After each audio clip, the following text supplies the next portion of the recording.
Hey everybody, welcome to Love Above All with Brandis, where my mission is to help you love yourself, know yourself, and share yourself with others for God's authentic purpose. This is episode number 6, entitled What is Most Important? And if anyone is new, I would encourage you to go ahead and click on the links below that will direct you to my channel, where I have a playlist entitled The Mask Series, and that's something that I would totally encourage you to take a look at if you are interested. If you have been following me and watching these videos, awesome, and I pray that today is a blessing to you, and I hope you're having a wonderful day. So today is going to be something quick. I love quotes. I absolutely love quotes, and I have a gazillion journals, and I told you how obsessed I am with journaling. And sometimes if I hear people sharing a positive message, I write it down. And so this is going to be awesome that I'm going to be able to share some of these quotes with you. And I love looking back at them, and they're very inspiring to me. So I'm going to share this quote with you, and then I want to break it down and see how we can apply it to our daily lives.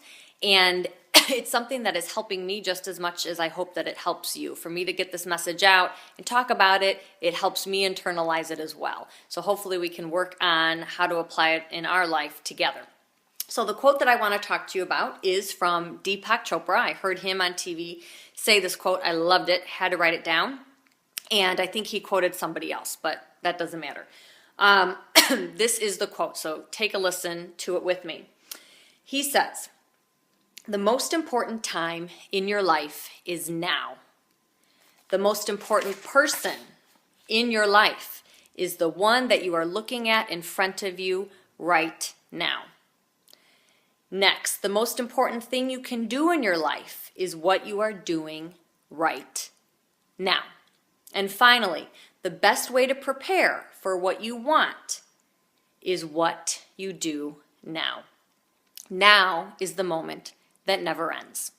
Okay, so we're going to break this down real quickly. There's about 4 important points that he's discussing.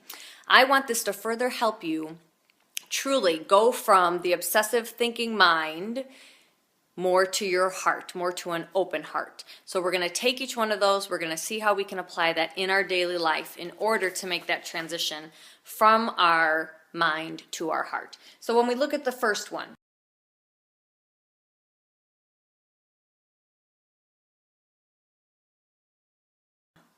the most important time in your life is now, okay? How can we go ahead and use that this week? I want you to really pay attention to your breath this week. I want you to try to pay attention to the space that is in between your thoughts this week. Okay? We have that space that's in between our thoughts, whether we're washing dishes, whether we're talking to someone, whether we're doing work with our children, whatever it may be. There's always that space. Try to pay attention to that space, because that space is what represents the now. And when you get into that space, you're more in touch with the now than you are with your obsessive mind, okay? And being in touch with the now brings you closer and more in touch with your heart, okay? So for number 1, I want you to try to pay attention to the space that is in between your thoughts. Number 2, the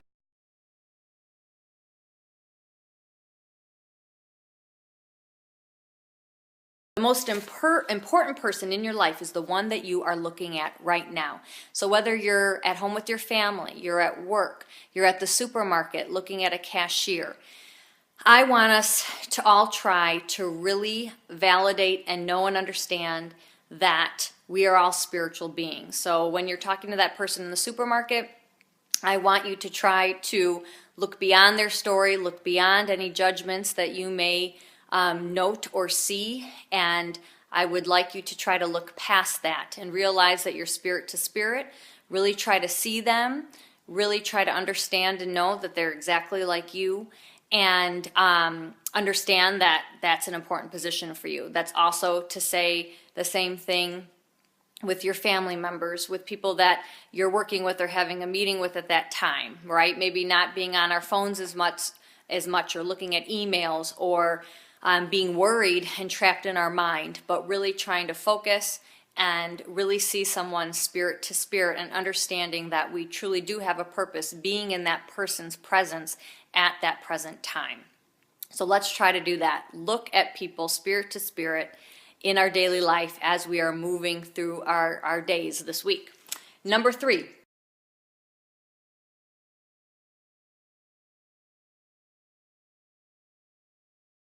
The most important thing you can do in your life is what you are doing right now.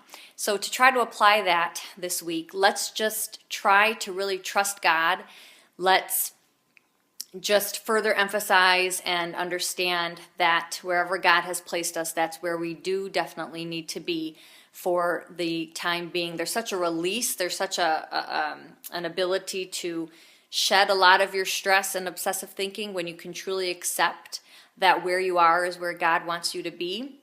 Doesn't mean that that's where He wants you to be forever, but you need to try to rest in the fact that that's where He wants you now, and trust in that, and have hope for a future if you're not super content with where you are right now. But accepting where you are in this present moment is going to really help you stay in your heart and not in your head. And the last one, number 4, the best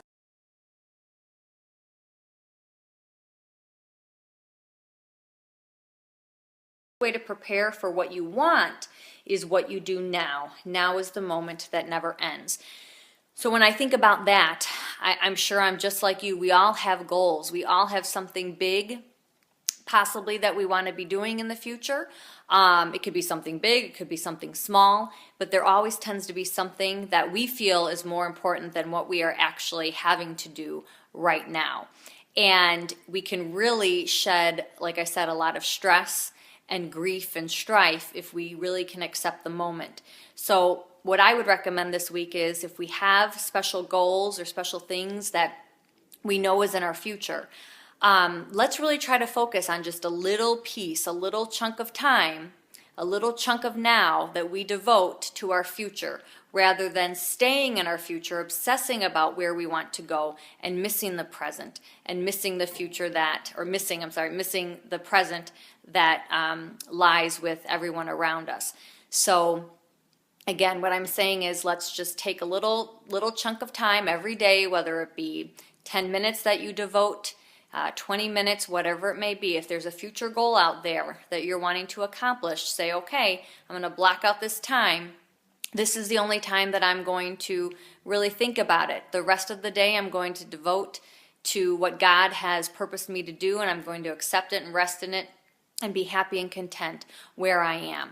Okay, so let's try that so we don't lose our whole day obsessing about where we really want to be as opposed to where we are. So that's about it. I just wanted to share that quote with you. I hope that it could be a blessing to you, and we can go ahead and apply the 4 things that Deepak Chopra said, and just try to use it in our daily life in order to, again, try to get out of the obsessive mind and be more focused on our heart. God bless you, and I would love for you to subscribe if you want to go ahead and just hear more things from Love Above All from Brandis. Go ahead and, click on top and subscribe. And if we want to go ahead and talk about this, go ahead and leave some comments. How do you stay in the now in your day-to-day life? What are some tips or suggestions that you can offer me? I'd love to hear it. Offer others in order to enable us to just be present and do what is most important. I pray that this helps you. God bless you, and I will see you next time with Love Above All with Brandis. God bless.